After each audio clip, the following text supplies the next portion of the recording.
You're listening live to HiToms TV, covering Post 87s versus the Race City Bootleggers. Carter DeWeese here with Anna Lively as Tate Vogler takes a pitch high. Yeah, Carter, it's an exciting day. Post 87, 6-1 already on the season, coming off a run rule win on Sunday, winning 15-0. And if that wasn't enough offensively, they threw a combined no-hitter too, Carter. Combined no-hitter. They've yet to give up a hit here today as Tate Vogler takes ball 4 and will jog to first base. Runners on first and third. We'll take you right through this Post 87's lineup. Batting leadoff, he flew out to left field, is Evan Goodwin. In center field, batting second is Jake Little. Batting third, he just walked, is third baseman Tate Vogler. The pitcher, Grayson McDonald, in the cleanup hole. Batting fifth, the first baseman, Jackson Godfrey. And awaiting the pitch is McDonald, he takes high. Batting sixth, the left fielder, Tanner Royals. Seventh, the catcher, J.J. Parsons. In right field, the 8-hole, Jake Dunlap. And batting ninth, the second baseman, Ethan Willard. Grayson McDonald awaits the 1-0, and he swings right through it. Taking second base uncontested is Vogler, already the third stolen base of the inning for the Post 87s. Yeah, and I think that's something Luke Spiva, the head coach, harps on, and just taking advantage of every opportunity as they already are. 3 stolen bases through the first, only on the fourth batter.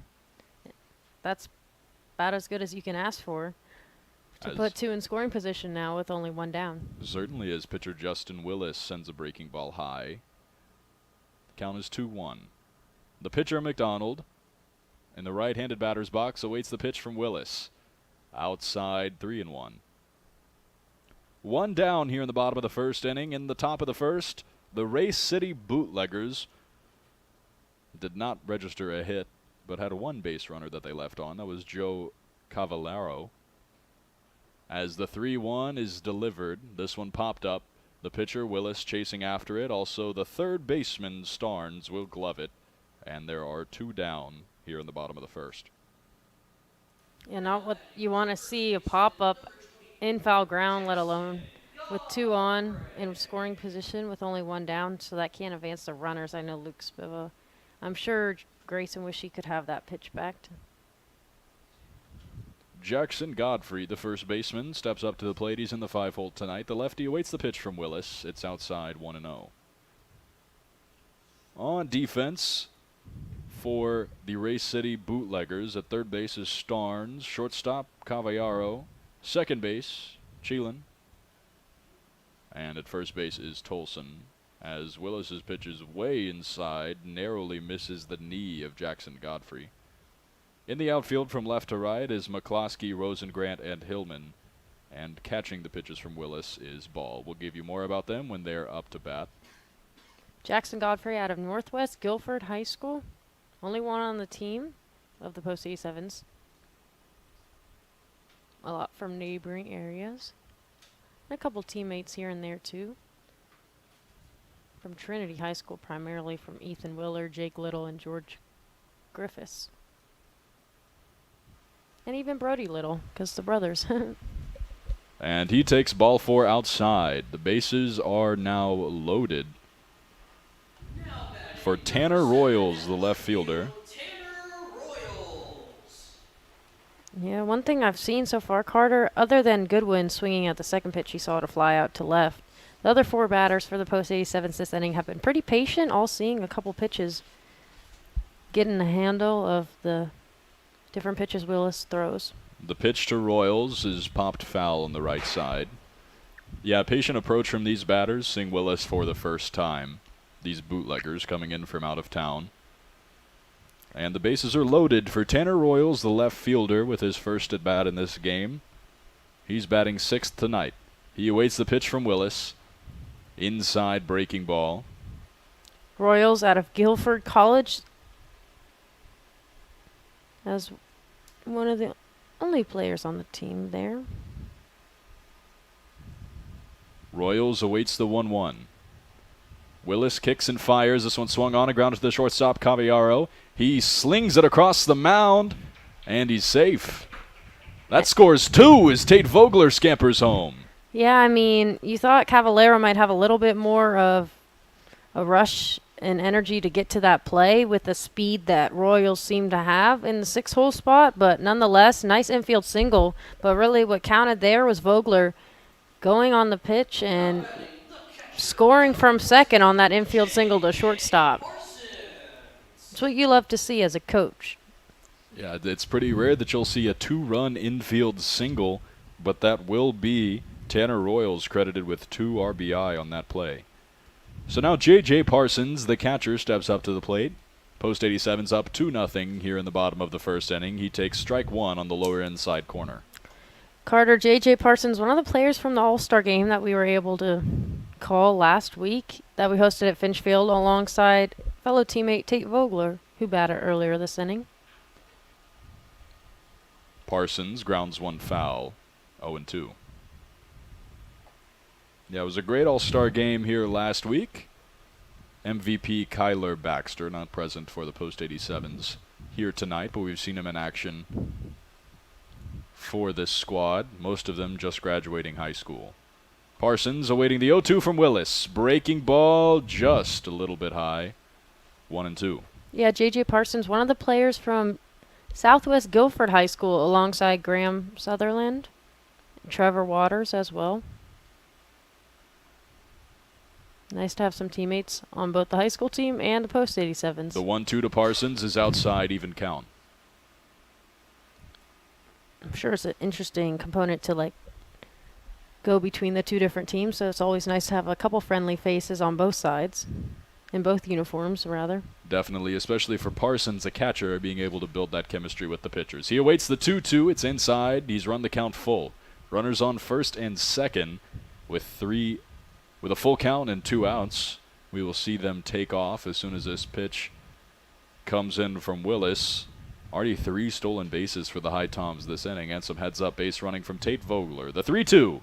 Swung on by Parsons and line down the left field line. This will be extra bases for Parsons. Rounding third is Godfrey. Royals rounds third as well. He will score. Gunning for third is J.J. Parsons, and he is safe as it is dropped at third base. Talk about momentum, getting it early. Post 87 HiToms not wasting any time, Carter, to do that. If a couple runs weren't enough, why not add a few more? Parsons, lines that one down the line, scores 2, not content with just a double, so uses his speed to get over to third base, and man, just like that, already Post 87's up by 4. So the Post 87s have jumped out to a 4-0 start in this ball game. Jake Dunlap, the right fielder, steps into the left-handed batter's box. Parsons now standing on third base, awaits the pitch from Willis. And that's low to Dunlap, 1-0. Carter, besides them scoring 4 runs, they're already bringing up Willis's pitch count pretty high. I mean, already the 8th hitter he's seen. 2 hitters so far he had full counts with, and walked 2 of them as well. So really getting his pitch count up early, and he's only gotten 2 outs in the game. The 1-0 is outside, 2-0.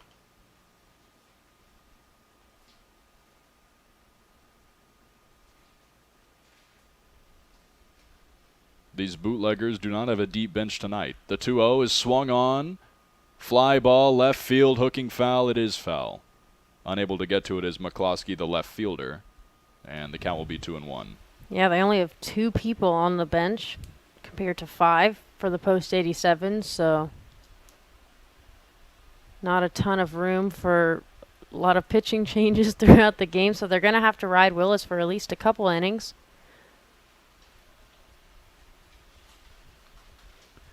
Willis struggling in this inning. He's given up 2 walks and 3 hits. The pitch is inside, make that 3-1.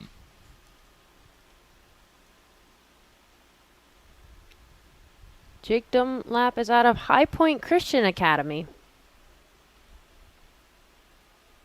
Only player on the team. The 3-1. High, and he will take first base. So all 9 Post 87s will come up to bat here in the bottom of the first inning as Ethan Willard, the second baseman, steps into the right-handed batter's box. You already and mound visit needed, which doesn't surprise me too much, Carter, because as you said, they're already bringing up the 9th hitter to go just this inning, that's already a huge advantage outside of just getting the pitch count up and scoring 4 runs. Being able to see a pitcher more times throughout the ball game is always going to be a benefit. And one thing that looks a little concerning, though, is the left fielder Ryan McCloskey is looking like he's hurt. He's been tripping and is hobbling off the field right now. Yeah, is favoring that back left side. So there will be a defensive replacement in left field. Trotting out there is number 30, who is not listed on our lineup sheet. No official roster for the Race City Bootleggers. I believe this is their first game, Anna. They were putting on jerseys before the game, or handing out jerseys, rather. Yeah. New team can definitely come with its ups and downs, but just trying to get used to the new players, new dynamics. Get more comfortable as the game goes on. We'll see what happens with them tonight. The first pitch taking off is Dunlap, and there is no contest to him taking second. Yeah, that is one thing that surprised me, Carter. I mean, 4 stolen bases in 1 inning is a lot in and of itself, but to have them not be contested is more surprising. The pitch from Willis to Willard. Just high, 2-0. So now runners on second and third. It's Dunlap at second and J.J. Parsons at third. For Ethan Willard, the second baseman, awaiting the 2-0. Low and outside, ball 3. Awaiting on deck is the leadoff man, Evan Goodwin, who flew out to left field to start this inning.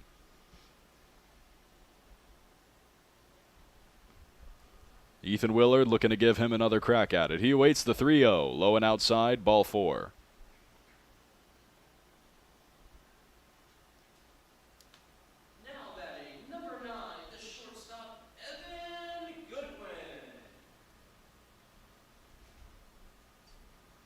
So Evan Goodwin, the shortstop, comes up to bat for the second time in this inning. And the bags are packed for him. Willis delivers the first pitch. Swung on, sent deep to left field. Trailing toward the foul pole, and it'll be ruled a home run, a grand slam for Evan Goodwin. Gets a second crack at it here in the bottom of the first inning, and the HiToms are up 8-0. What an adjustment by Evan Goodwin, not waiting on pitches, just attacking his second at-bat at the inning. And, man, he did not miss that one, extending the lead to 8 and only 2 outs in the first inning. Man, I mean, talking with Luke Spiva before the game, he talked about how potent this offense is, and, man, is it speaking for itself early on in this first inning. So Goodwin says goodbye to that baseball, and Jake Little steps up to the plate. Little awaits the first pitch from Willis. It's high, ball 1.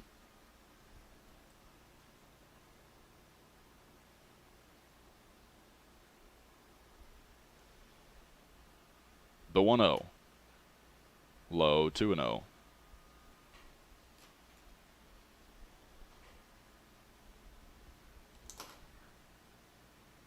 Willis looks in and delivers the 2-0. It's swung on, foul. They do have some action in the bullpen. I believe it's number 7, Jackson Green, throwing to number 17.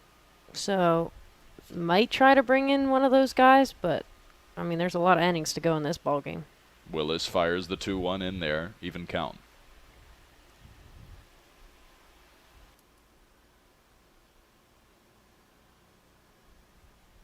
The 2-2 from Willis. Swung on, popped up left side. The third baseman, Starnes, says he's got it, he gloves it, and that brings a merciful end to the bottom of the first inning for the Bootleggers. HiToms strike for 8 in the bottom of the first. We head to the top of the second, 8-0.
Welcome back to HiTom TV. Carter DeWeese here with Anna Lively.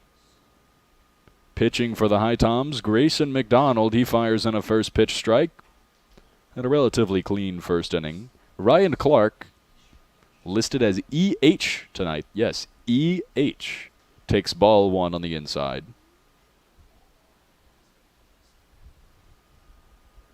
The 1-1 from McDonald. A nice pitch outside corner, 1-2.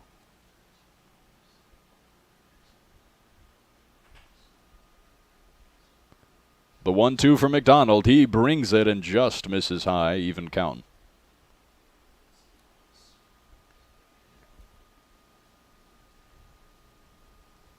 McDonald delivers the 2-2. Breaking ball inside corner, strike three, no doubt about it. And Ryan Clark goes down looking. Nice job by McDonald getting him out. Third strikeout already through the first 5 batters. Has done a really good job with command early on. See how he can keep that rolling here in the second and in the later innings. The first pitch to Khalil Tolson, the first baseman, is inside, 1-0.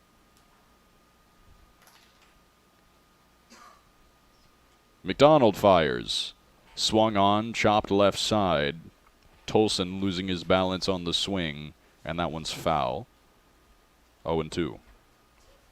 Excuse me, 1-1.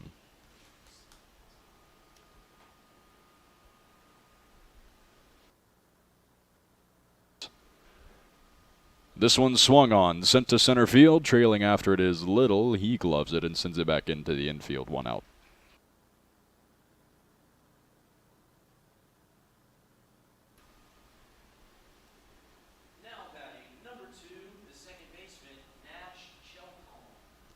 That brings Nash Chelkan to the plate. Chelkan manning second base tonight awaits the first pitch from McDonald. Outside, ball 1. Let's run you through this Bootleggers lineup. Batting first, third base, Davis Starnes. In the 2-hole, the shortstop, Joe Cavallaro, as that pitch finds the inside corner, 1-1. Batting third, Ethan Ball, the catcher. Batting cleanup in center field, Jimmy Rosengrant. Batting fifth, the eligible hitter, Ryan Clark. This one chopped up the middle. Coming in is shortstop. His throw is in time, and that is nice play from Goodwin, who hit the grand slam in the bottom of the first inning, rounding out that lineup for the Bootleggers before we head to the bottom of the second. Khalil Tolson, the first baseman, is 6th. Nash Chelkan, the second baseman, is 7th. He just grounded out. Jacob Lentz, the designated hitter, is 8th. Ryan McCloskey, the left fielder, is 9th. And batting 10th, the right fielder, Trey Hillman. We head to the bottom of the second inning, 8-0.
Welcome back to HiTom TV. Stepping up to the plate for the HiToms for the second time this game, Tate Vogler, the third baseman. He walked his first time up versus this pitcher, Willis.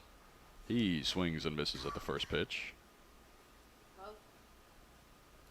Vogler out of Westchester Country Day School alongside Tony Lopez, who's also on the team. He awaits the 0-1 and takes on the inside corner 0-2. Willis doing a better job of finding the zone here in this second inning.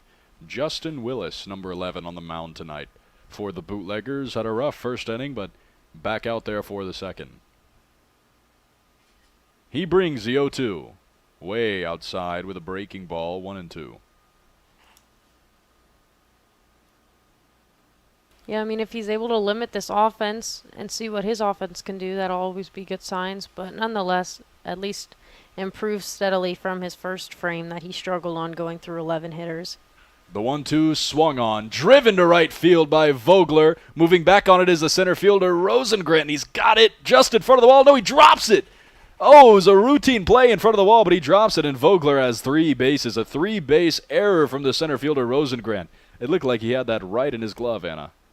Yeah, I think he got a decent jump on the ball, but it seemed like once he got towards the wall, he shied away from the wall instead of attacking near the wall, which is definitely an important aspect when you're coming to an away stadium, Carter. Always, at any level of the game of baseball, if you're an outfielder, you have to know where you're standing, setting up during normal plays, but then how you prepare for when you get towards the fence as well. The first pitch from McDonald is high and inside, 1-0.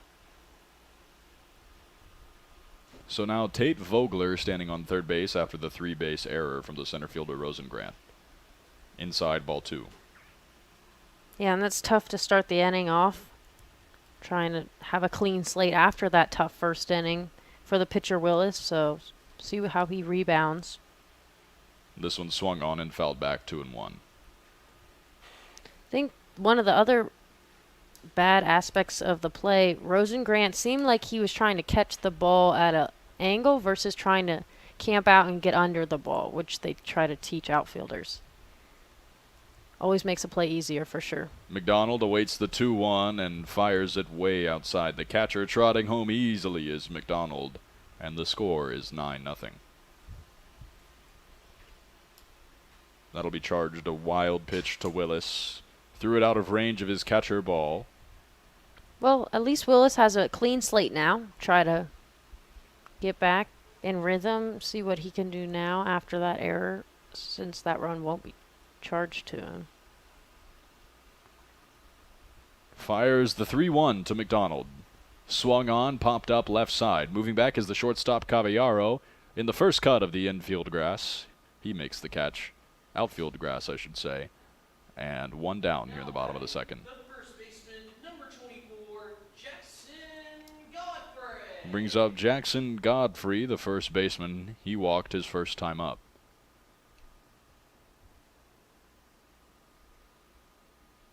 Godfrey awaits the pitch from Willis.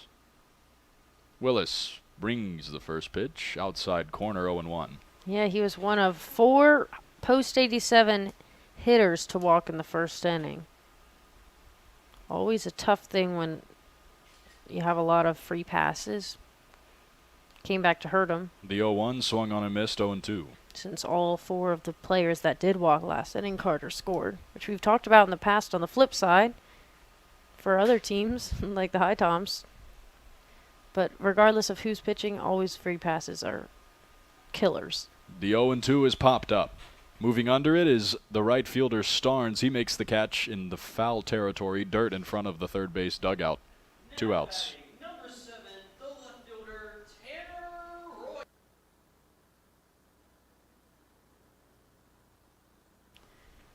So 2 down here in the bottom of the second inning. 9-0 HiToms. Pitch swung on and missed from Tanner Royals. Royals, the left fielder. Had that nice 2-run single last inning, Carter. Awaits the pitch inside corner, strike 2. And did a good job of keeping the line moving for the offense. Came around and scored as well. Royals awaits the 0-2. Swung on but driven into foul territory. Hits the roof of the grill. We'll do it again at 0-2. It's 1-2. You got to wonder what his favorite MLB team is. Tanner Royals awaits the 1-2. Swings, pops it up. First baseman chasing after it into foul territory, and he makes the scoop catch. That's Tolson. So the Bootleggers get out of the bottom of the second, only allowing 1 run. We head to the top of the third, 9-0 post 87s.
Welcome back to HiTom TV. Jacob Lentz, the designated hitter, now in left field, leads off the inning for the Bootleggers.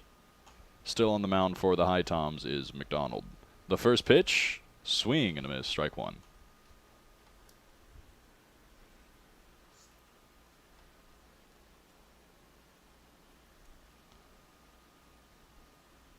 The lefty awaits the 0-1 from McDonald, outside 1-1.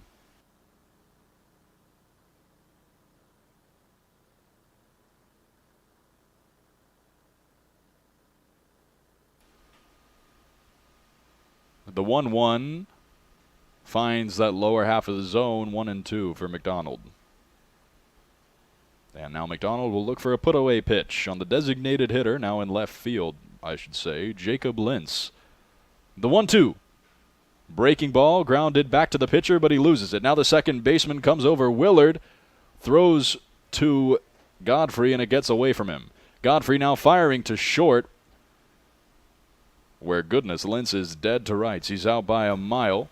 Yeah, I mean, nice rebound after McDonald missed it for Willard. Willard threw way past, though. Godfrey stretched as far as he could. Basically dove to try to catch that ball, but not sure why Lentz would try to go on that, being down 9, trying to get something going offensively. But nonetheless, at least post 87's rebounded quickly, threw to Goodwin, and got the runner out. That brings up Trey Hillman, the right fielder. Hillman, bearded with long curly brown hair falling over his shoulders, awaits the first pitch from McDonald. Lower part of the zone, strike 1. Yeah, the post 87s are sporting those white pinstripes today in their home uniform. The 0-1. For the jersey and the pants. Fastball in there, strike 2. And their nice blue hat with the red bill. The 0-2 from McDonald, swung on and missed. Down on 3 pitches is the right fielder Trey Hillman, and the lineup will turn over to Davis Starnes.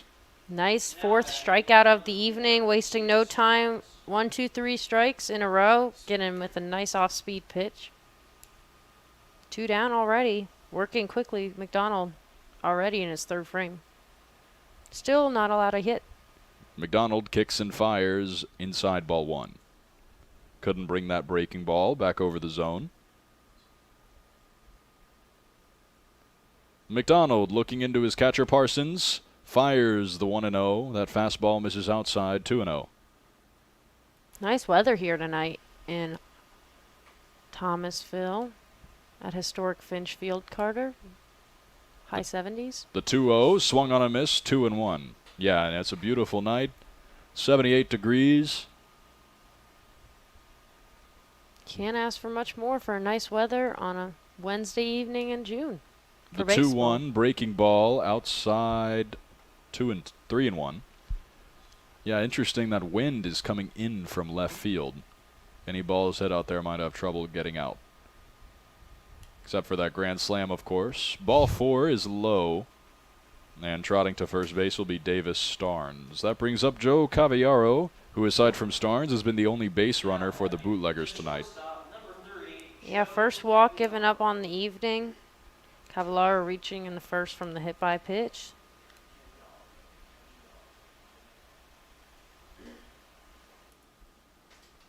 Taking his lead at first is Starnes. The pitch from McDonald inside. Twitching is Cavallaro, but he takes ball 1 inside.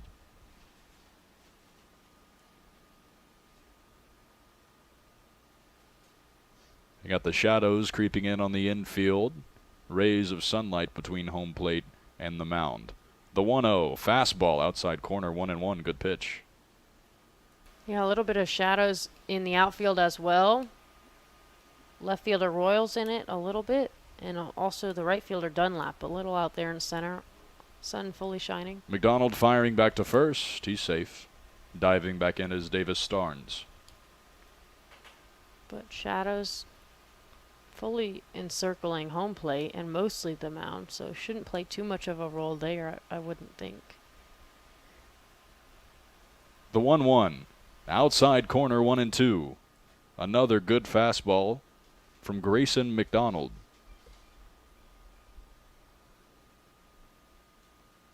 Top of the third inning, 9-0, post 87's HiToms. Grayson McDonald fires the 1-2. Breaking ball misses outside, 2-2, trying to get Cavallaro to chase. He spit on that outside breaking ball. Davis Starnes taking his lead at first. Cavallaro awaits the pitch from McDonald. It comes in and he sends one to left center field. Trailing after it is Little. Moving to his right, he gloves it. And that's the third out of the inning. So 1 runner left on. No hits for the Bootleggers here in the top of the third inning. We head to the bottom of the third, 9-0.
Welcome back to HiTom TV. Carter DeWeese here with Anna Lively here in the bottom of the third inning.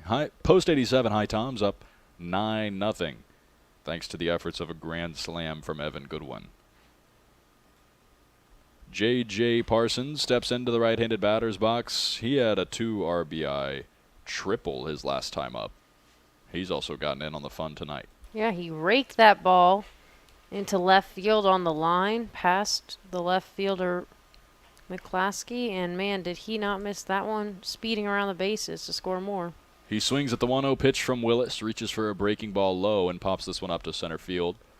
Coming in is Rosengrand. He makes the catch, 1 down. Now batting, the right fielder, number 6, Jake Dunlap. That brings Jake Dunlap to the plate. Dunlap, the right fielder, he walked his last time up in the first inning. 1 of 4 stolen bases also in that first frame. Awaits the first pitch from Willis, takes high, ball 1.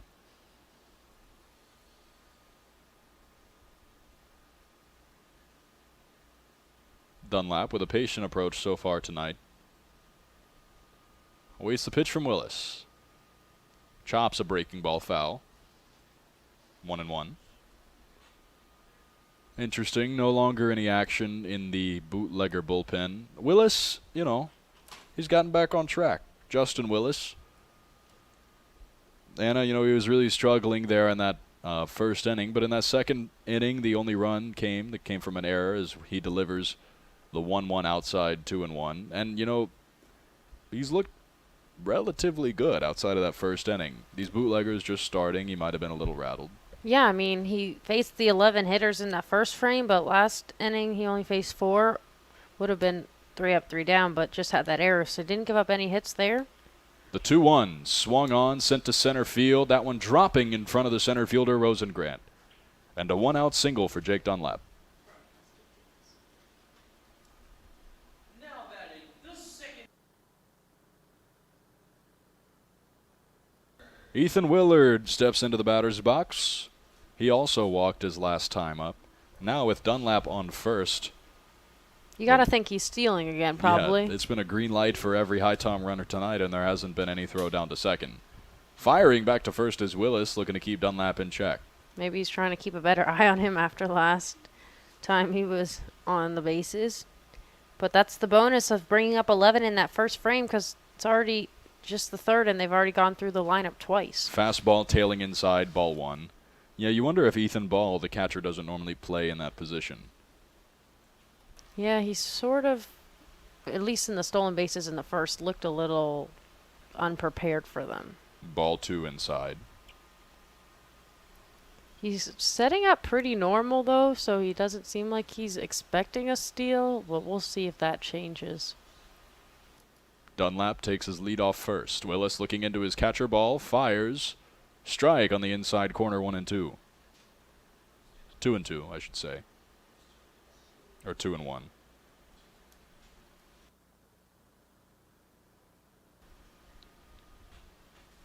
Willis brings the 2-1. Outside, the throw from Ball down to second for Dunlap is astray, and Dunlap will be in there safely. 3-1. That was a nice tag, though, by the second baseman, Nash Kelchun. I mean, he tried to tag him on the head before he slid under him, so at least a good effort. And at least, hey, more contested compared to the first inning with no throws when they stole. The 3-1 is inside, ball 4. Now there will be runners on first and second for Evan Goodwin. Now batting, the shortstop, number Goodwin 9, hit a grand slam his last time up. Yeah, I mean, the left fielder, Lentz, all he could do was look up at that ball. I mean, it was on the only part that wasn't sure was if it was going to be fair or foul. But other than that, it was pretty much a no doubter off the bat. At least the runners all on the post 87s knew it from the get-go. And, man, did that put an exclamation point on that 8-run first frame.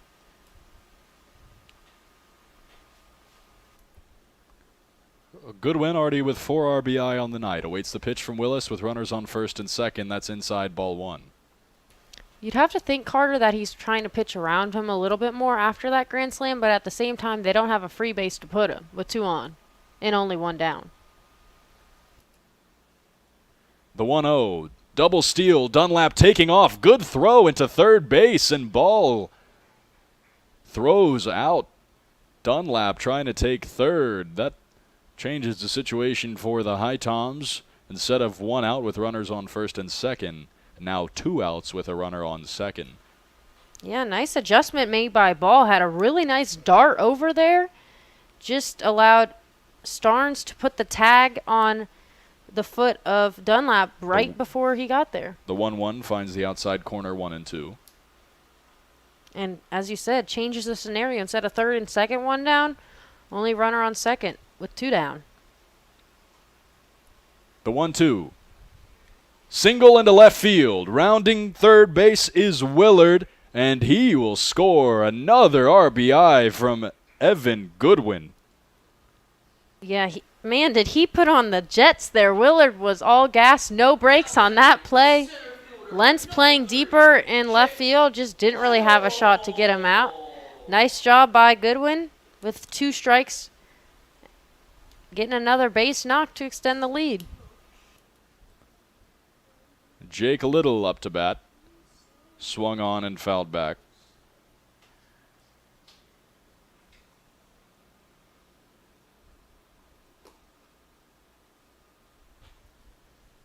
Little awaiting the 0-1 from Willis. Willis looking into his catcher ball, fires outside. One thing Luke Spiva had told us, Carter, earlier on this week was how he's trying to prepare these players to the best of their ability of what it's going to be like once they get to college at the next level. Trying to put them in situations, encouraging the aggressive hitting, and they're doing it on all sides of the ball, whether that be pitching, hitting, or base running tonight. The 1-1 is outside, 2-1.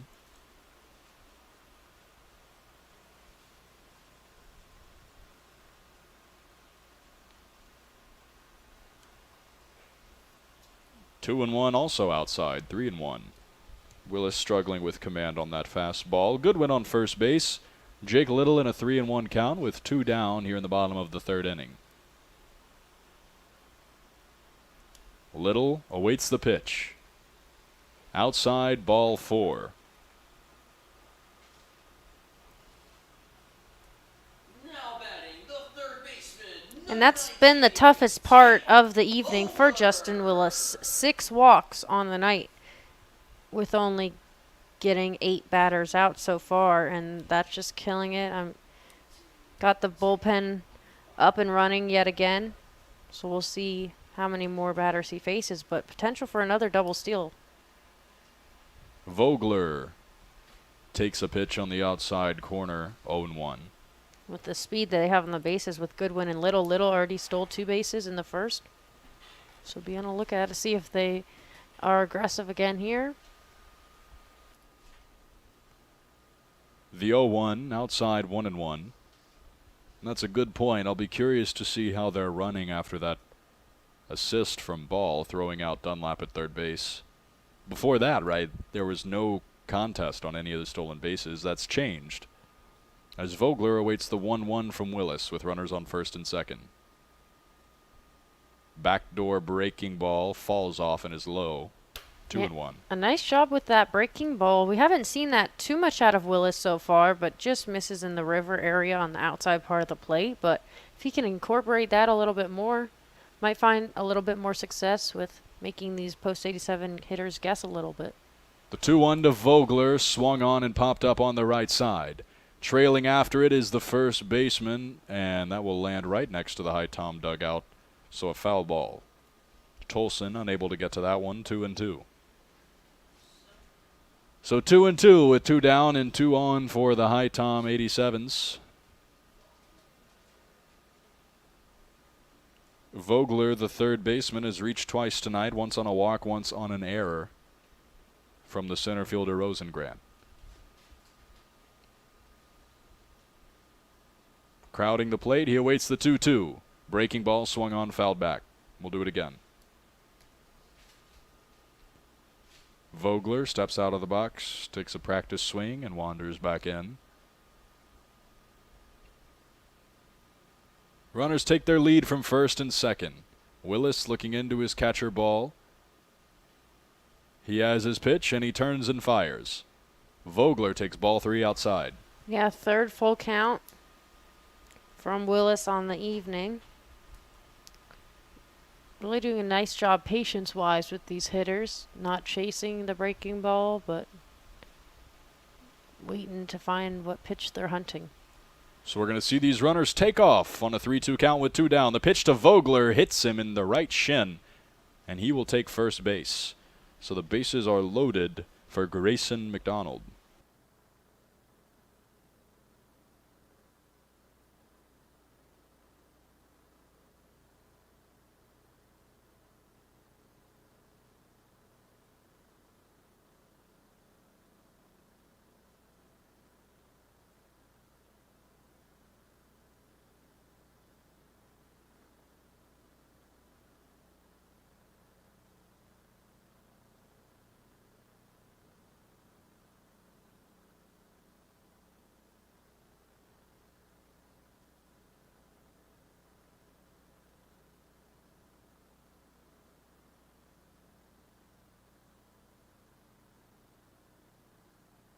So we're going to have a pitching change. We'll tell you who it is when we come back on HiTom TV.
Welcome back to HiTom TV. New pitcher for the Bootleggers, Jackson Green. Now batting Grayson McDonald, the pitcher for the HiToms. And so Willis exits with no strikeouts, Anna. That's pretty impressive given the amount of post-87 HiTom hitters that have come to the plate. Yeah, exactly. I mean, we're only in the third inning, but there's already been 21 batters for the post-87s coming to the plate. And the fact that all of them put the ball in play one way or the next or got on from a walk just shows the patience of these hitters and doing a good job of finding their pitches and putting the ball in play nonetheless, making them make plays on defense. The first pitch to McDonald is over the plate, strike 1. And you can't ask for anything more other than putting the ball in play. I mean, see, good things always happen like that. The 0-1 is low, 1-1.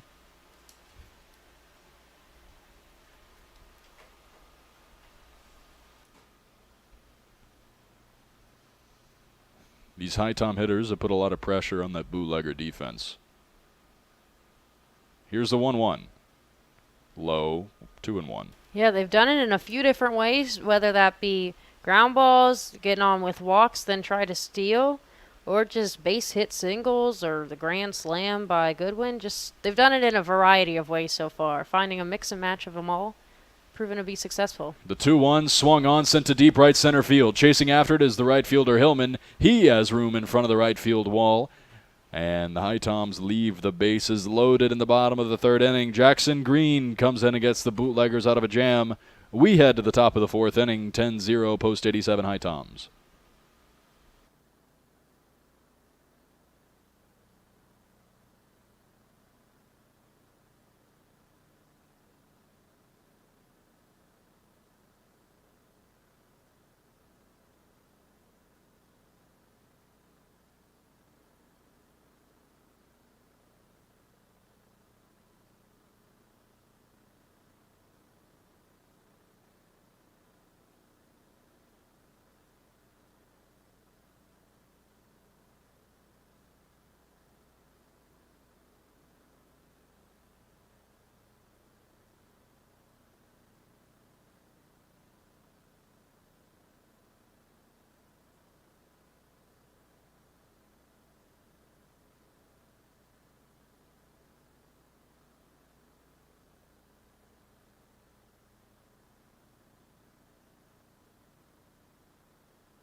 Welcome back to HiTom TV. Carter DeWeese here at historic Finch Field. For more play-by-play coverage, here's Anna Lively. Thanks, Carter. Top of the fourth here at historic Finch, and we've got Ethan Ball, the catcher, starting this inning. He struck out swinging in his first plate appearance in the first inning to a nice changeup thrown by McDonald, who is on the mound for his fourth inning of work. Smooth sailing so far for McDonald, and done a nice job through 3 innings. Only faced 11 Race City Bootlegger hitters. Delivers that first pitch for a swing and a miss to Ball. And it's been pretty efficient, only walking 1 and striking out a few. That ball is hit, and it's down the first base line, and it is fair. Ball rounding first, headed to second. The ball towards the right field fence for Dunlap, so he tried to get there and cut it off, but that will be a stand-up leadoff double, ending the no-hitter. Nice job of hitting there by Ball, Carter. That was a really nice piece of hitting from Ethan Ball. He's the catcher tonight in the lefty. Just pulled that one down the right field line. Barreling around first base, headed into second, ended up standing up with a stand-up double. Yeah, a little bit of conversation with the home plate umpire and Jimmy Rosengrant, who's the center fielder and next hitter to the plate. And I guess there's going to be a pinch runner. I'm not sure if he's hurt, or maybe they're just allowing anybody to pinch run for the catcher tonight, probably. Justin Willis, who started the game, is going to be pinch running for the Bootleggers. Trying to get some speed out there to try to cut into this lead, get any momentum they can back on their side as we hit the middle innings of this ball game. So the righty, Rosengrant, gets set and takes off-speed pitch for ball 1 inside, a little bit between the plate and the batter's box in the river area. Flew out to left field his first time to the plate. The righty, McDonald, gets set, kicks, fires, ball 1, same spot. Ball 2, rather. Same area. See if they do any sort of small game here, Carter, with the third baseman Vogler playing pretty far back. Nope, does not square. Takes a 2-0, low and outside, ball 3. Yeah, you got to be curious about the Bootleggers' philosophy here. On the one hand, now that you have a runner on base, you need to take advantage, right? Maybe a small ball could play into that, but they're also down 10 runs and need a big pop. And that's outside. 4-pitch walk, the first one of the evening, second walk total. Thrown from McDonald. That'll bring up the 5-hole hitter, Ryan Clark. The EH, or extra hitter, tonight. Struck out looking his first time, the only strikeout looking of the evening. For either team, that is. The righty crowds the plate a little bit, awaits the pitch, and takes strike 1. Nice fastball in the zone to get back, bounce back after that 4-pitch walk. Yeah, we might see McDonald really trying to find that bottom of the zone here with runners on first and second, looking for a double play ball. Yep, so with 2 on, nobody out. His 0-1 pitch just misses outside to even out the count.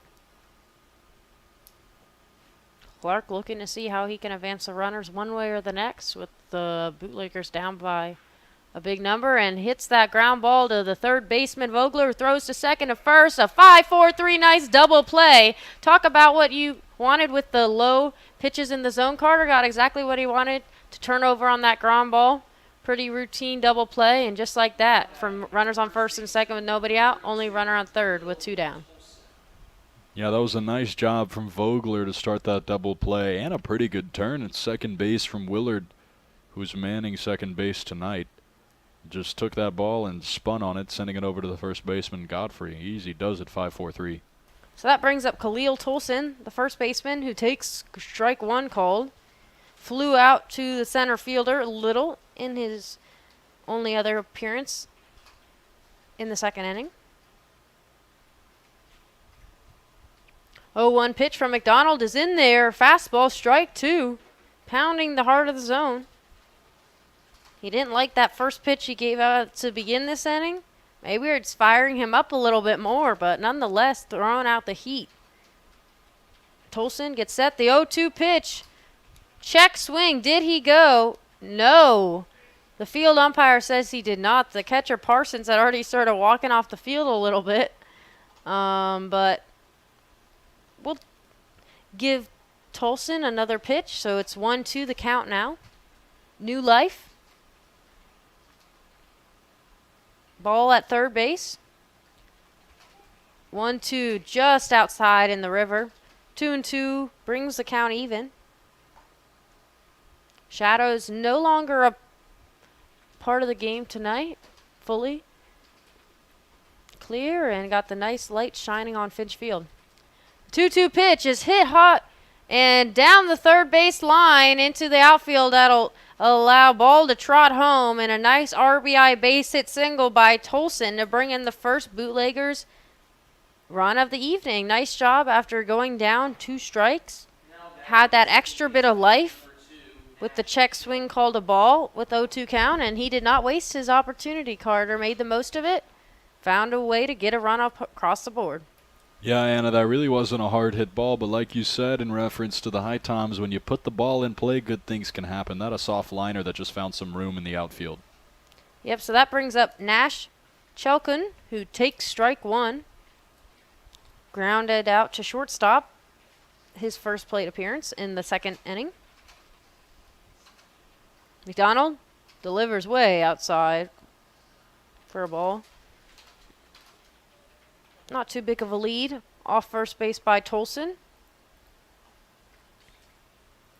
No stolen bases on the night yet for the Bootleggers.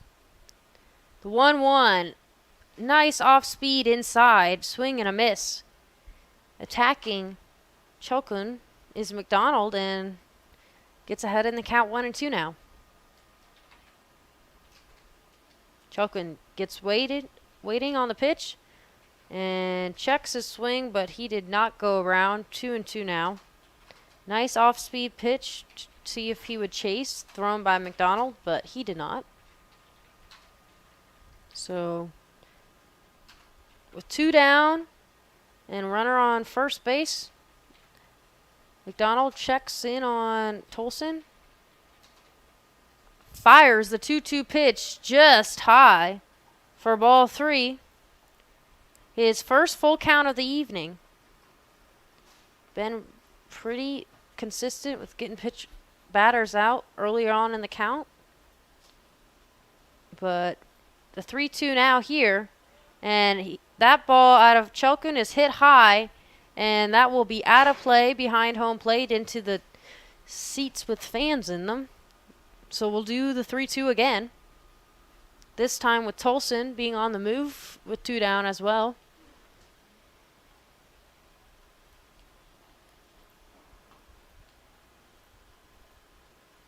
McDonald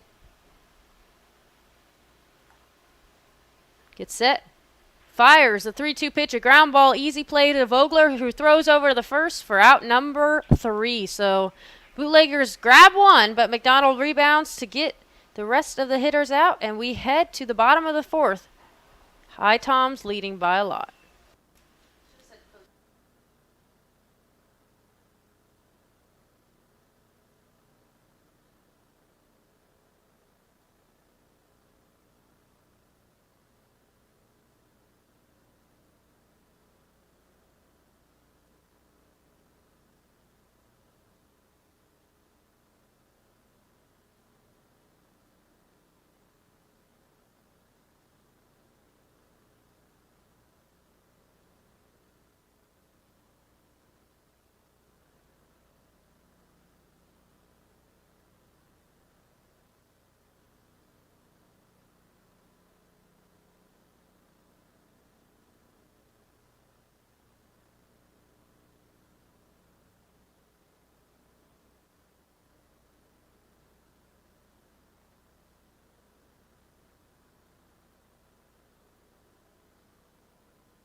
Welcome back to HiToms TV. I'm Anna Lively, joined alongside Carter DeWeese. We are here in Thomasville at historic Finch Field on this nice Wednesday evening.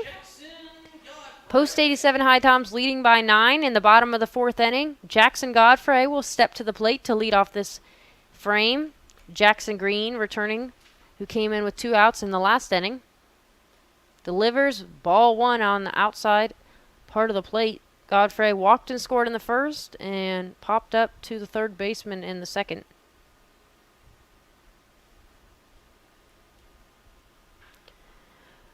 The 1-0 is hit high and the off-speed pitch deep, and that ball is long gone. You can kiss that one goodbye. It was not a very close contested play out of Hillman. The right fielder, all he could do was pretty much look up and admire the hit. But man, Godfrey did not miss that one. Added another run, got that one run that they gave up in the last inning. Tell you what, Godfrey just cracked that one to right field, no doubt about it. You could hear that one off the bat from here in the press box, and that's saying something, Anna, because we don't have open windows here in this press box. We got a closed door. There isn't a whole lot of sound that gets in here from the outside. The sound of that ball off the bat did. Yeah, and the first pitch to Royals is low for ball 1. Yeah, he got every piece of that ball, as you said. You could hear it off the bat. He knew it was gone. We knew it was gone. And so did the Bootleggers. So, Royals, who had a 2-run RBI single in the first, fouls that one away. 1-1 now the count. Just keep pouring on the runs in different ways. Already the second home run from a post 87 hitter. Grand slam by Goodwin in the second to extend their lead. The 1-1 low and in for ball 2. Yeah, that is some serious pop out of Godfrey. Using a wooden bat, right, as a high schooler, not used to that during the school year. Right, that one catches the inside part of the plate. 2-2 the count now. Yeah, as you said, Carter, they're used to playing with aluminum bats, these high school players, soon to be college players, but they will play primarily with aluminum as well in their college season, so definitely a different feel to the bat. And that ball drifts away. Full count now. And so the fact that Godfrey and all these hitters, nonetheless, with still no strikeouts, everybody putting the ball in play or getting on from a walk, doing a good job. 3-2 pitch, swing and a miss. And that will be the first time a post 87 hitter has gone down without putting the ball in play on the evening. The catcher, number 14, J.J. Parson. And that will bring up J.J. Parsons, the all-star catcher. Played in the all-star game we had here less than a week ago. Had a 2-run triple in the first inning. Flew out to center in the third. And he takes away for ball 1. Yeah, Anna, Parsons is a remarkable story. He recovered from a cancer diagnosis earlier this year. And he's not just recovered from it, he's thriving on the baseball field. So it's really just wonderful to see. He's going to attend UNC Greensboro next year. And that's a great story. He takes ball 2 outside and talk about the persistency to not give up on his dreams for his baseball career. Continues to play even despite of hard times that he's going through. 2-0 misses, 3-0 now. And the epitome of a fighter right there. And as you said, I mean, they do that on the field. He did it off the field as well as a catcher. Always battling there for his pitcher. And man, excited to see how his career at UNC Greensboro goes. 3-0 swinging and a ground ball to the shortstop Cavallero, who throws to first, but Parsons beats out the throw. It sure seemed like Cavallero had a lot of time. The ball got to him in a hurry, but he didn't make the play. I think that should be called an error, but yeah, he bobbled it a little bit out there. It hit his glove and it bounced up a little bit on him, kind of out of sorts a little bit over there. I would expect that to be ruled an error. Parsons is very speedy for a catcher. Right, there are some catchers where maybe on a hard ground ball to shortstop you would have time to bobble it and get your wits about you, but not Parsons. So that'll be ruled an error, even though Parsons had great speed. That'll bring up the 8-hole hitter, Jake Dunlap, who fouls that first pitch off. Done a nice job of getting on base so far this game. Walked and scored in the first. Singled his second time at the plate and has already stolen 2 bases. But as you said, speed by Parsons has it. Maybe he's going to steal. We'll see. The 0-1 is hit hard, but out of play again into the concourse on the third base side. 0-2 the count now.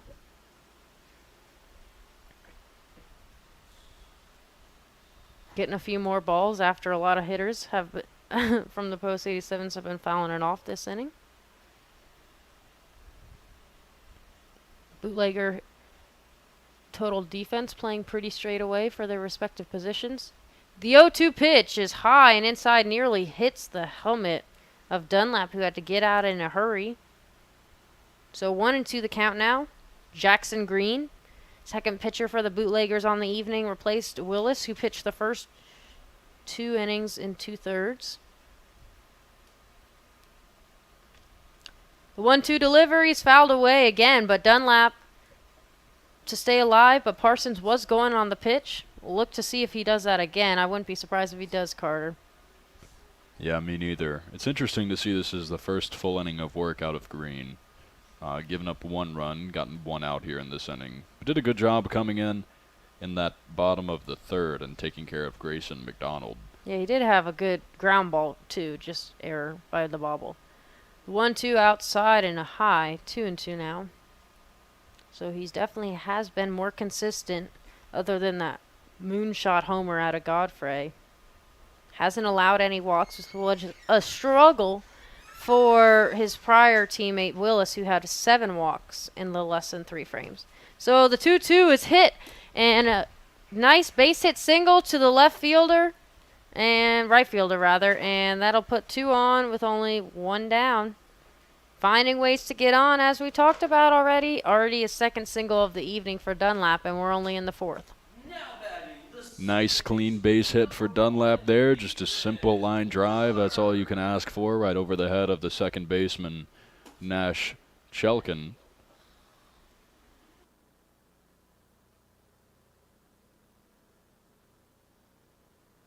All right, that brings up the 9-hole hitter, Ethan Willard, playing second base tonight. Gotten on both times, 2 walks, and has 1 base that he's stolen so far.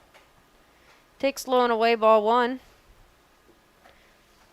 So already the 4th time, 3rd time rather, through the entire post 87 lineup, they've all seen the pitchers twice for the first pitcher. First for Green now, and 1-0's outside, 2-0.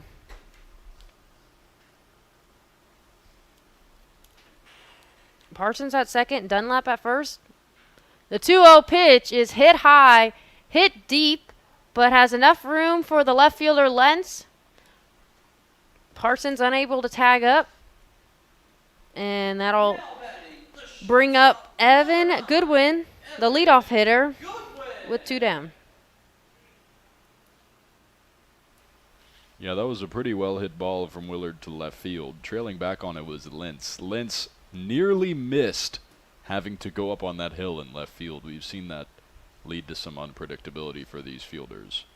And talk about power, we've already seen it from Goodwin, the grand slam, the single. Takes high for ball 1.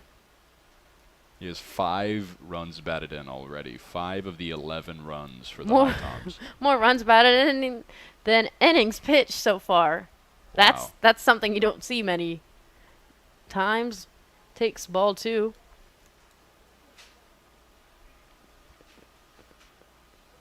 And the 1 single RBI he had last inning was with 2 strikes. Grand slam was the first pitch he saw in that at-bat. Yeah, HiTom's been in a lot of 2-strike counts, but still yet to strike out. The 2-0 is hit over the shortstop head, Cavallero, and that'll allow Parsons, the catcher, to score. And there was a bobble out in the outfield, and Dunlap's going to take home too. And second base, Goodwin stands. Another couple runs batted in. Man, he's having a night.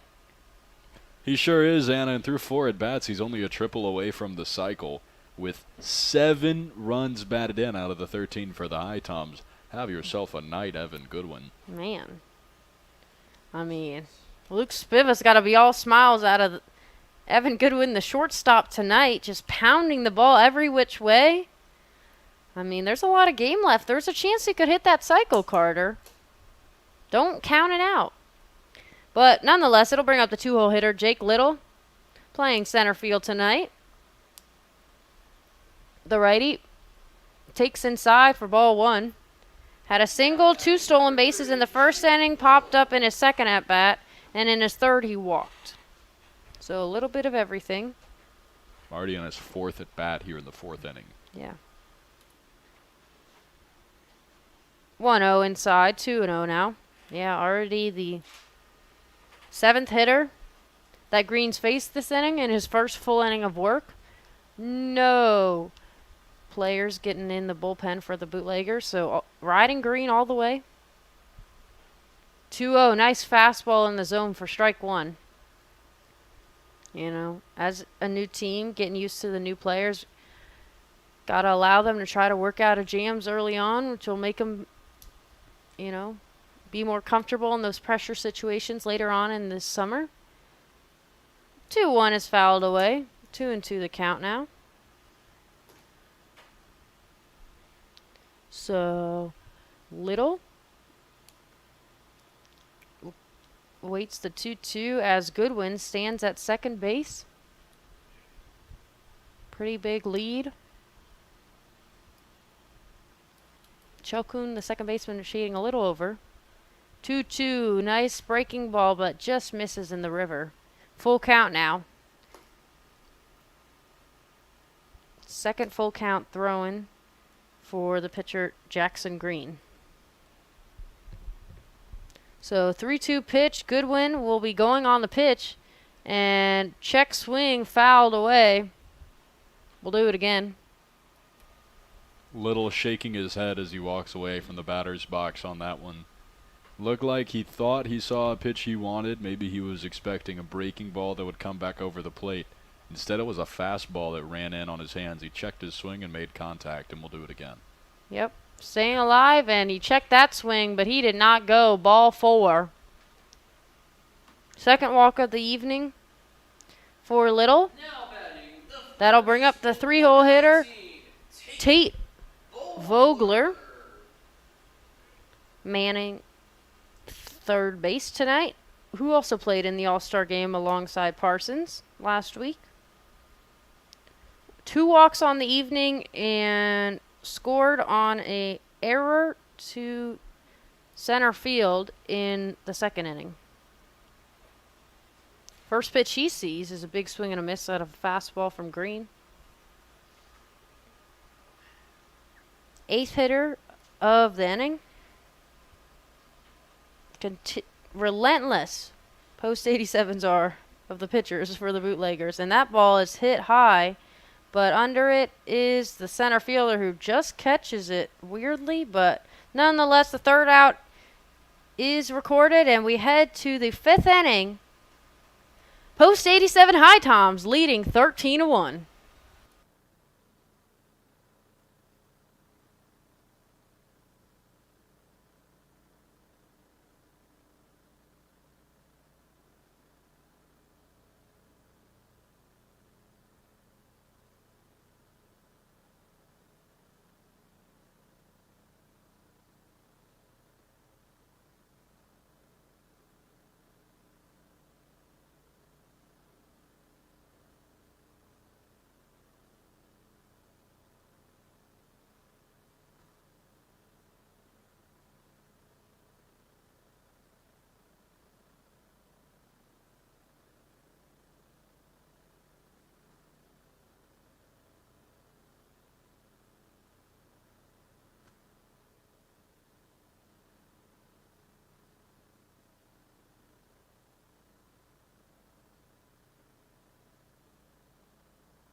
Welcome back to HiTom TV.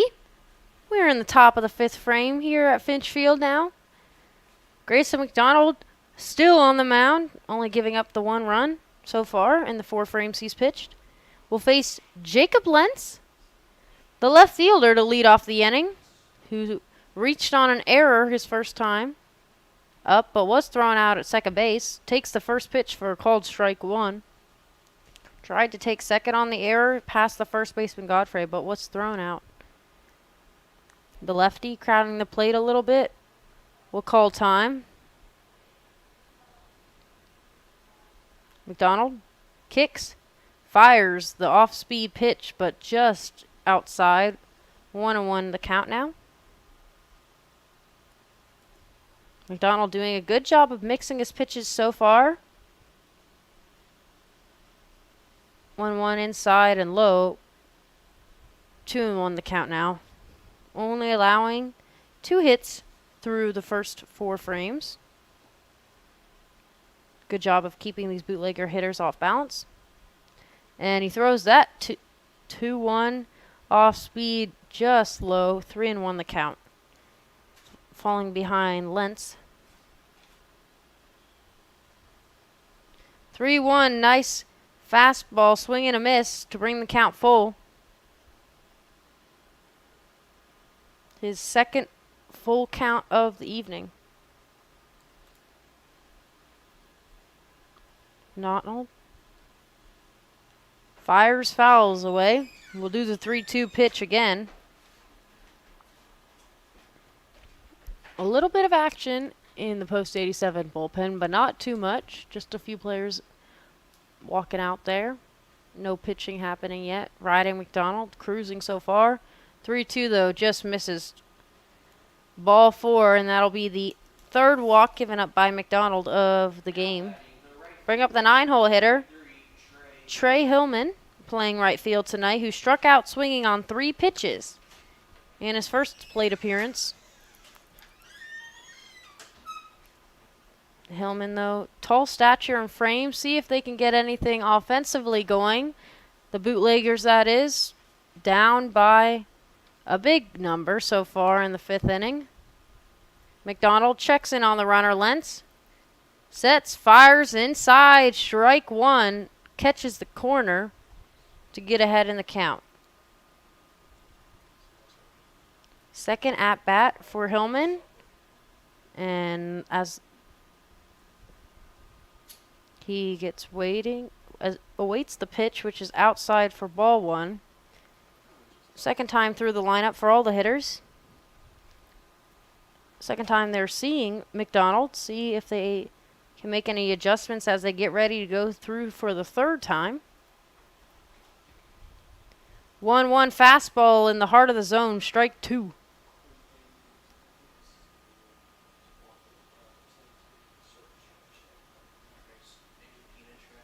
McDonald working pretty quickly, but still taking his time between pitches to make sure he gets set for what he wants to throw. And the nice breaking ball in the zone freezes Hillman, and he strikes out for the 2nd time of the night, this time looking for out number 1 in the 5th. Man, that was a nasty breaking ball, Carter. Yeah, that's good stuff there from McDonald. He's certainly got strikeout stuff. And that brings up the leadoff hitter, Davis Starms, who is playing 3rd base tonight. Hits the first pitch to the second baseman, Willard, who is able to step on second and go to first. A quick 4-3 double play. So after the leadoff walk given up by McDonald, strikeout looking, and a double play. We head to the bottom of the 5th. Post 87's leading.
Welcome back to HiToms TV. I'm Anna Lively alongside Carter DeWeese. We head to the bottom of the 5th inning. The pitcher, Grayson McDonald, will step to the plate and swings at the first pitch he sees, hit high.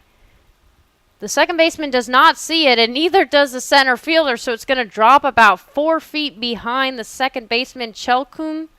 I'm not sure if he didn't see it based on the lights. He made the signal pretty early on with his arms he couldn't see, but Rosengrant was playing too far deep to make that catch, so he'll tag that at E4. McDonald getting on for the first time of the evening. Bring up Jackson Godfrey, who hit a moonshot homer over the right fielder to start off some more runs for the post 87s. Oh, Brody Little will pinch hit for Godfrey. So Godfrey, had that moonshot homer to lead off last inning. Luke Spiva giving him a rest of the evening off. So Little, the brother of Jake Little, will take the second pitch for ball 2. His first plate appearance of the evening. 2-0, outside corner, strike 1. So Luke Spiva allowing some of his bench players an opportunity to get in the game with a big lead here. More at-bats to see some new pitchers. Bouncing ball in there, 3-1 the count now.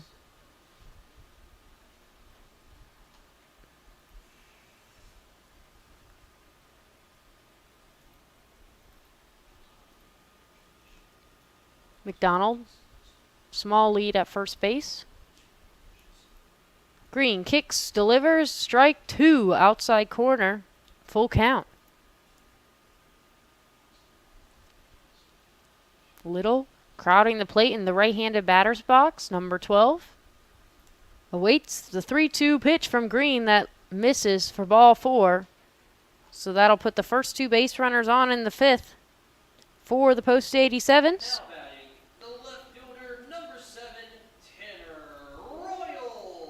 That'll bring up Tanner Royals, who's manning left field tonight. Singled and scored in the first on a 2-run single and struck out and popped up his other 2 plate appearances. He swings at that first pitch he sees and hit high in the air. The catcher ball reaching out to grab it and does so in foul ground. So big out recorded there with 2 on. First pitch Royals see.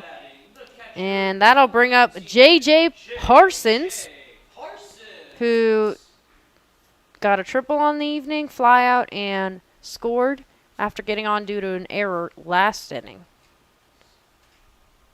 Has found ways to get on early and often, as most post 87s have done tonight.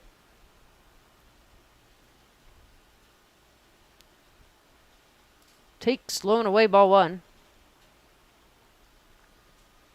Green seeming to settle down a little bit.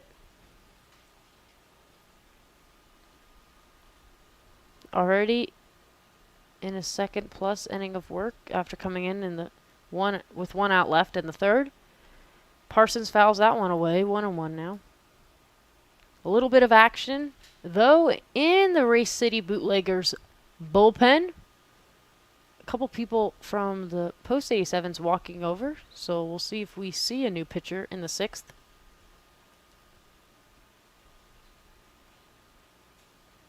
The 1-1 delivery from Green is a ground ball to third baseman Starnes, who's able to step on the bag and throw to first, but it is past Tolson. That'll allow the runner Godfrey to advance, and Parsons is going to trot over to second base. Another error, and they throw the ball past the pitcher, and that's going to allow him to score.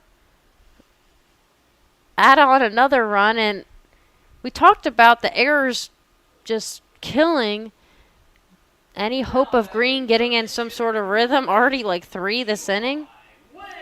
So that's going to be a ground out to 5, and then an error by the throw to advance to second. That'll bring up Jake Dunlap, the 8-hole hitter, playing right field tonight. Takes high ball 1. Walked and single twice so far.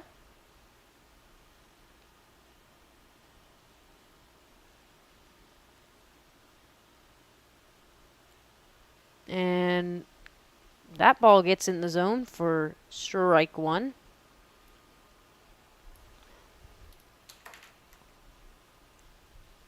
The 1-1 pitch. Low and outside. For ball two. So Parsons stands at second with 2 down. Green's delivery is in there. Fastball, strike 2. Eli Wang, the pinch hitter, now in that right-handed batter's box, just came in for Dunlap. You know, this might just be kind of getting everybody a look, you know, making sure everybody has a chance to see these pitches. And Wang rather, grounds the ball to the third baseman, who throws over this time.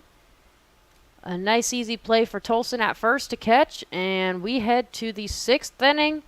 Big lead for the Post 87s.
Welcome back to HiTom Radio. We do have some pitching and defensive changes for the Post 87 HiToms in the 6th inning. Tate Vogler will take over after Grayson McDonald threw 5 innings, only giving up 1 earned run. Doing a nice job keeping bootlegger hitters guessing. And Goodwin will move from short to third base, and McDonald, who was pitching, will move to shortstop, and Eli Wang, who pinch hit for Jake Dunlap, will take over right field.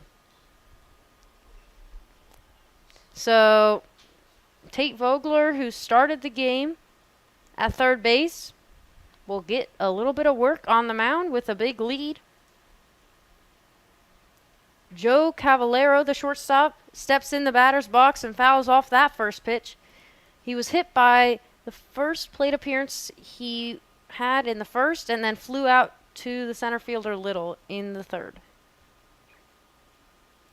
Little conversation in between innings, Carter, about how many innings this game will be, since it is a non-conference game, just trying to get more opportunities for hitters to see more pitchers and pitchers to face more hitters. Yeah, and it's unclear to us when this game is going to end. We've heard it's a 7-inning game. We've heard it's a 9-inning game. Yeah, it takes that one away for ball one. And, you know, but with this 13-run lead for the post 87s, that can change the number of innings that we would originally play. Right. The 1-1 in there for a strike. Vogler working quickly. Kicks, fires. The 1-2 pitch is hit high. Royals with enough room over there in left field. Shades a couple feet to make the catch for out number 1. That'll bring up Ethan Ball, the catcher, who struck out swinging his first appearance and had a nice double and came around to score the lone bootlegger run of the evening in the 4th. The catcher, number 2, 24, Ethan Ball. Ball also did a good job of throwing out a runner attempting to steal. That was Dunlap. He's trying to steal third in the 3rd inning. Takes ball 1. 1-0 pitch is a ground ball through the left side of the infield. McDonald did a diving play to try to catch that one, but out of his reach for a base hit single. Now batting, Second hit of the evening for Ball. 10, Jimmy. Yeah, Ball has had a nice evening at the plate. And coming into pinch run for him, again, will be Willis, who started this game. That'll bring up the cleanup hitter. Center fielder Jimmy Rosengrant walked in the 4th and flew out in the 1st. Stark contrast between the amount of times that each bootlegger has come to the plate and how often these post 87 HiToms have come to the plate. Most of the 87s with 4 at-bats so far. Vogler decides to throw over to check in on the pinch runner Willis. Willis gets in there safely. While these bootleggers are just getting through their 3rd at-bats here in the 6th inning. Yep. Most HiToms, except one, have had 4 already. That pitch is outside for ball 1.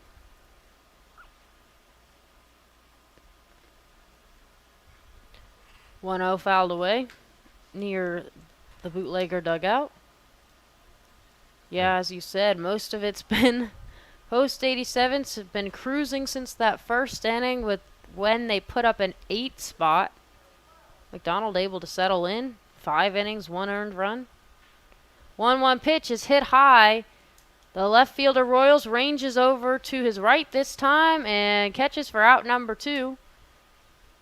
Keeps ball over. Oh, the pinch runner rather, Willis at first base. Number 13, Ryan. Brings up Ryan Clark, who's looking to get on base for his first time. Struck out looking in the 2nd and grounded into a double play in the 4th. Anna, you told me you're watching the Women's College World Series after this. What have you enjoyed watching in that series so far? I mean, man, that's a loaded question right there, Carter, because there's so many things I've loved about the World Series. Vogler throws over to check in on the runner at first. I mean, this is the first game for the Champ Series, but the World Series has been going on since last Thursday when the quadruple header started with the 8 teams. First pitch to Clark is swinging on and missed, but we've got number 1 seed Texas versus number 2 seed Oklahoma. History's going to be made regardless of who wins, whether that be Texas with their first championship, the 0-1 is outside ball 1, or Oklahoma going for the 4-peat. Yes, I said 4-peat, Carter. One in 21, 22, 23. A 4-peat has never been done in the sport of NCAA softball. Inside ball 2. So, I mean, talk about power hitters, but also the pitching in the circle has been a strong suit for both teams, as obviously the 1 and 2 seeds, not usually the case in the Champ Series. Sometimes some lower seed gets in there, but this time the top 2 teams. Clark takes inside again, 3-1 now the count. But man, have you been watching any World Series games, Carter? Because you should turn it on. You don't want to miss out on this one. And that ball is hit hard, a ground ball to McDonald, who ranged over and threw to first base. He was going towards second base, but at the last second he dove to the other side, made a nice 1-hop, got up through to first base, an absolute dart, and got out of the inning for Vogler. So we head to the bottom of the 6th. Post 87's leading.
Welcome back to HiToms TV. I'm Anna Lively alongside Carter DeWeese. We are in the bottom of the 6th inning now. New pitcher for the Bootleggers, J.W. Taylor takes over for Jackson Green, who threw 2 1/3 innings.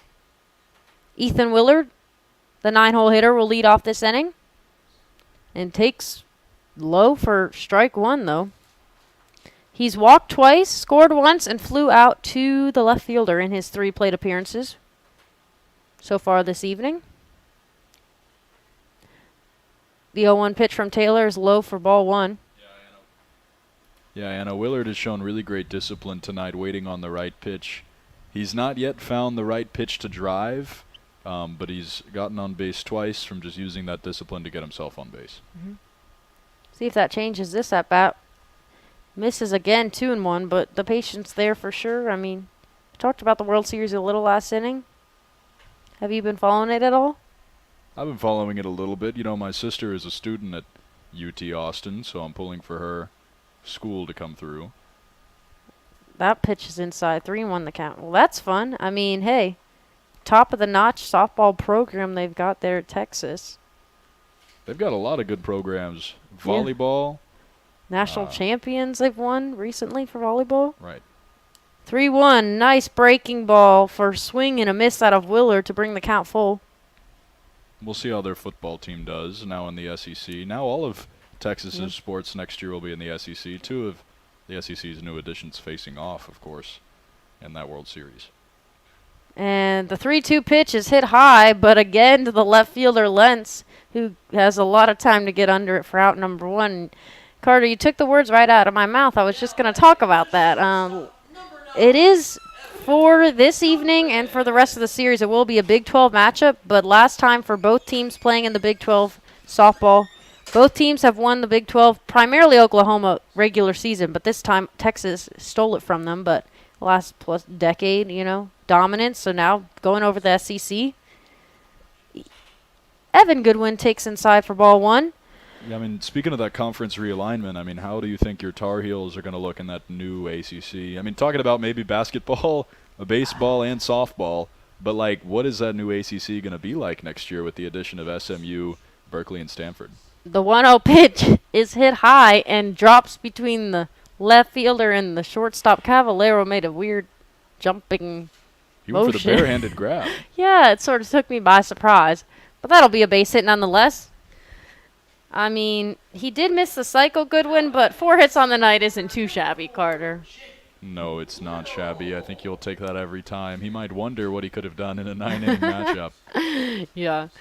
It will be a shortened game. Bring up the 2-hole hitter, Jake Little.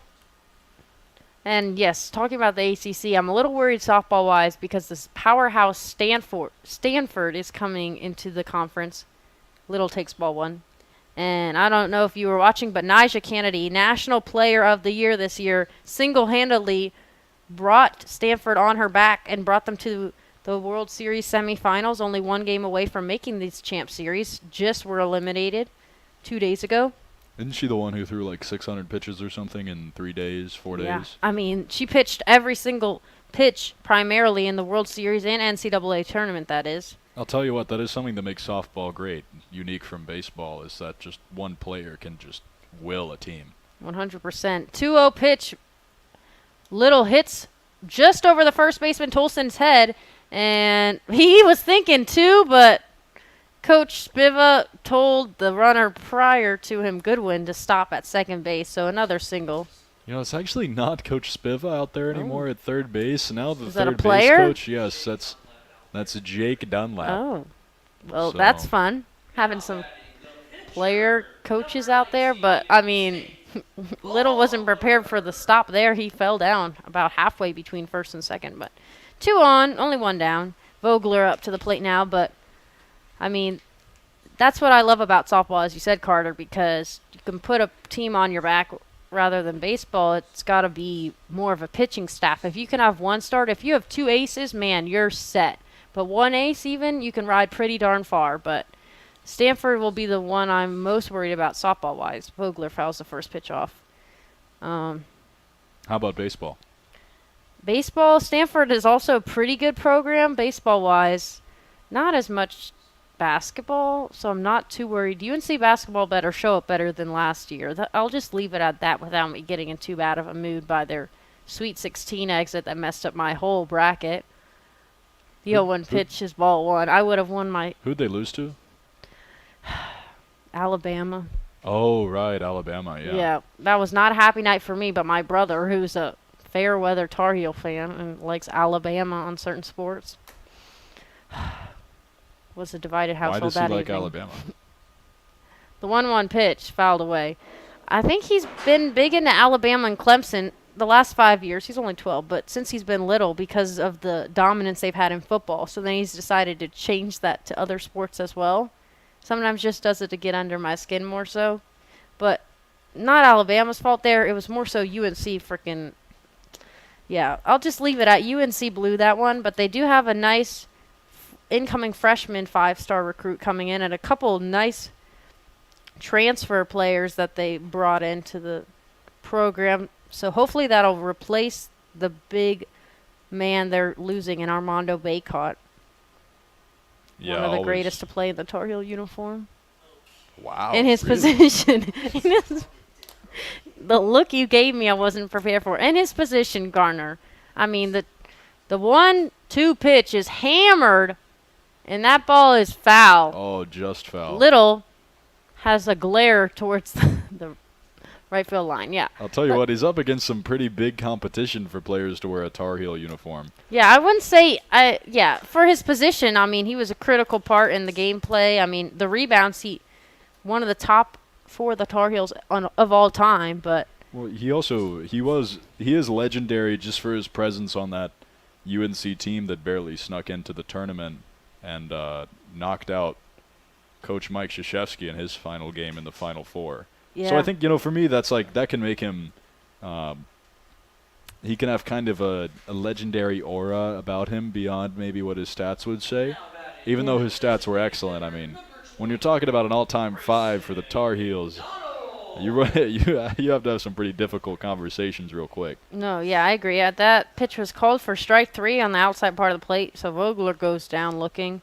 McDonald comes to the plate now. Yeah, I completely agree. All-time greats, that's a different league out there with only 7 or 8 Tar Heels with their uniforms retired up in the banners. Tough criteria for a Tar Heel to get their jersey retired. You got to win either National Player of the Year or Final Four MVP or make some big moves in the NBA. Of course, the legendary Michael Jordan, everybody knows he went there. But Joel Berry also made a big impact. Final Four MVP there. Vince Carter, of course. James Worthy. I mean, some all-time. Eric Montross, the great Eric Montross, who unfortunately passed away due to cancer earlier this year, but was a huge impact on the Tar Heels, both in the basketball world, but also for the school as a whole. Such a positive light for the basketball community, but so many greats for the Tar Heels. Definitely. Just talking about this conference realignment generally, it will be interesting to see how the football realignment, because that's what it is, affects other sports. Yeah, exactly. The 2-1 pitch is fouled away, 2-2 the count to McDonald. Yeah, as you said, I mean, it's just sort of a reciprocation, see how it dwindles down to the other sports, but starts with football. UNC football might hit the hardest in the nicest way possible. UNC football is losing the big quarterback we've had the last couple of years, Drake May, who went 3rd in the draft to the New England Patriots. So we will have a new quarterback still to be named starter behind center. Hey, now for a program like the Tar Heels in football, anything is possible with this 12-team playoff. Yeah, that's optimistic. As you said, yeah, the 12-team. I mean, the 12-team playoff is a big difference from last year to coming up, and that ball is lined to the second baseman for out number 3. Yeah, I mean, the 12-team playoff is the big addition for college football, but speaking of baseball, we've got the ball game is now called. We will only play 6 on this Wednesday evening, but the post-87s dominated in all sides of the ball. Carter, what did you like the most out of what you saw from this team tonight? What I liked the most was that they didn't strike out a single time, Anna. It was just a tremendous performance. I mean, they did a great job of putting bat to ball. I would like to highlight Evan Goodwin, who drove in 8 runs. 8 runs from Evan Goodwin. What a tremendous night. One to remember. Wow, the over graduating half of the senior. runs scored by the Post 87s. 8 runs. Wow. I mean, any coach would be stoked with 8 runs from the whole offense, but 8 RBIs just by one player. Talk about a leadoff hitter. He got it rolling, and they rolled often. We will call it a night here at Finch Field. I'm Anna Lively alongside Carter DeWeese. Post 87s with the win.